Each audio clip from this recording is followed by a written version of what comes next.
रॉकीचा phone होता? हा अगं त्याला आज जरा जमणार नाही यायला तेच सांगत होता.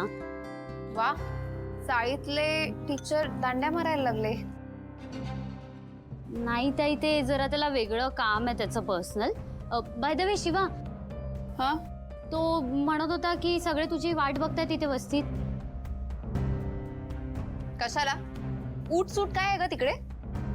आज गोपाळकाला आहे ना, तर दहीहंडी असते आमच्या वस्तीत. शिवा, खरं सांगू ना तर या वस्ती या चाळी यांच्यामुळेच आपल्या परंपरा आणि संस्कृती टिकून राहिल्यात.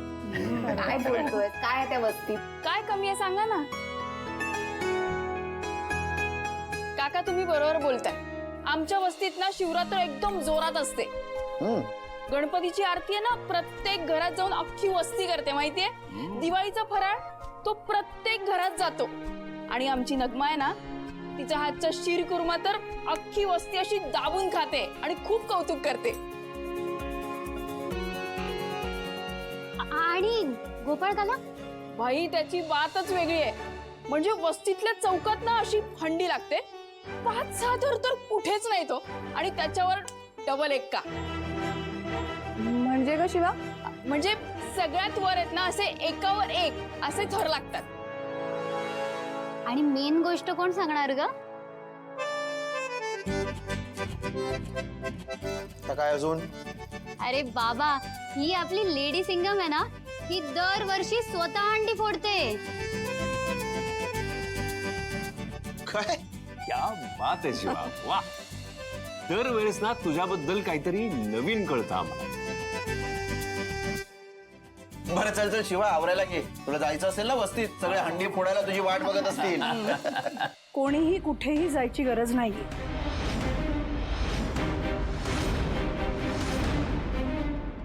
अगं पण सीताई, उर्मिला, ती आता या घरची सून आहे, वस्तीतली शिवा नाहीये. आठवतोय ना शिवा? आई अगं काय बोलतेस तू? तुझं ऐकते का ती? तिला जे पाहिजे ते ती करणारच. बघ ती नाही गेली तर मी सांगते ना तुला. नाही, सीताई म्हणतायत तर नाही जाणार मी.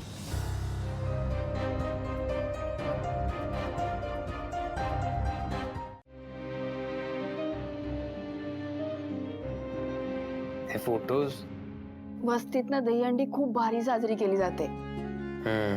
म्हणजे गणपतीत मिरवणुकीत नाचल्याशिवाय आणि दहीहंडीला थर लावल्याशिवाय सणांची मजाच नाही.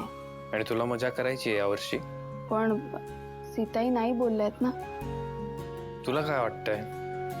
नाही, नको उगाच लोचा होईल. काही नाही. लोचा? आपण बघू ना काय करता येते. तू सगळं का करतोयस माझ्यासाठी?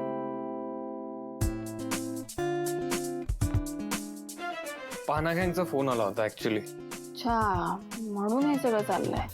ऍब्सोल्युटली त्यांच्यासाठीच करतोय. तुझ्यासाठी का करू? नाही, पण मग आपण एकदा सीताईला विचारून बघूया. उगाच पंगा नको.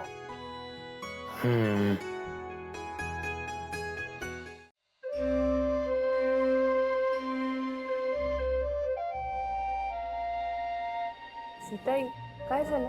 अगं काय झालं? काय गोपाळकाला आज आठवत नाहीये का? कोण कशाला विसरेल सीता? हो ना, अगं मी तयारीच करत होते. का? तू का करत होतीस तयारी? आपली नवीन सून एरवी खूप उत्साहात असते ना, मग आज काय झालंय? आई अगं रागवल्या असतील सुनबाई. जाता आलं नाही ना वस्तीत दंगा करायला. नाही, त्याला दंगा नाही म्हणत, जल्लोष म्हणतात. आणि सीताई, मी काकूला मदत करत होते आता. हो ना, मीच म्हणाले तिला. अगं ती किचन मध्येच होती. काकू, आपण ना शिवाला जाऊ दिलं पाहिजे ग. अगं ती दरवर्षी संपदा, ह्या वर्षी तिने या घरात सून म्हणून पाऊल ठेवलंय, त्याचंही भान ठेवायला नको का? आणि काय जो जल्लोष करायचा आहे ना, तो आता घरातच करू दे. हा तर या सगळ्या पूजेची जबाबदारी आता तुझी शिवा. आणि आता निर्णय तू घ्यायचायस, दहीहंडीला जायचंय की घरातली पूजा करायची.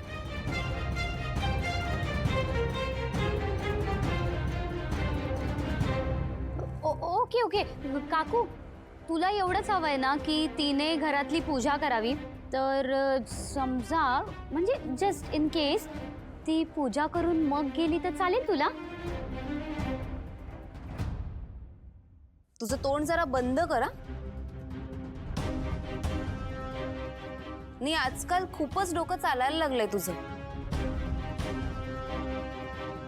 चला सणासुदीच्या दिवशी वाद नको. शिवा मी लागते पूजेच्या तयारीला.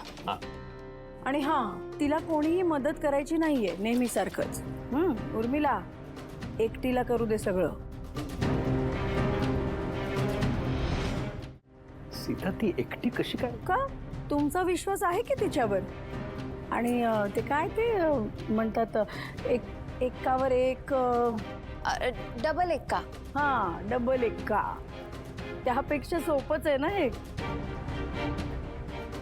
आणि पुढे जाऊन सगळं तुलाच सांभाळायचंय, त्यामुळे आपण बघूया ना कितपत जमतंय ते. ठीक आहे, मी घेते तयारीला. संपदा, नेहमीसारखी लपून छपून मदत करायची नाही हा. नाही, लास्ट टाइम केलीस, या वेळेला चालणार नाही.